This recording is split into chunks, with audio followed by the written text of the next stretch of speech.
how to withdraw money from Cash App to bank.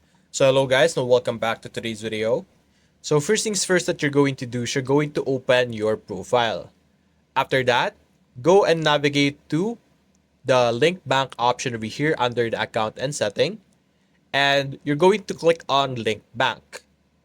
In the link bank, you should be able to see different options. So simply select the corresponding bank that you have. And after that, go back to our home page and navigate to our cash balance over here at the top. Click on cash out and simply select how much you want to cash out and then click on the cash out button. After that, simply select how you would like to deposit your money to your bank account. After selecting any of the option, whether it's standard or instant, you should then be able to receive your money in your bank account. So that's basically it guys. If you enjoyed this video, leave a like and subscribe. Thanks for watching.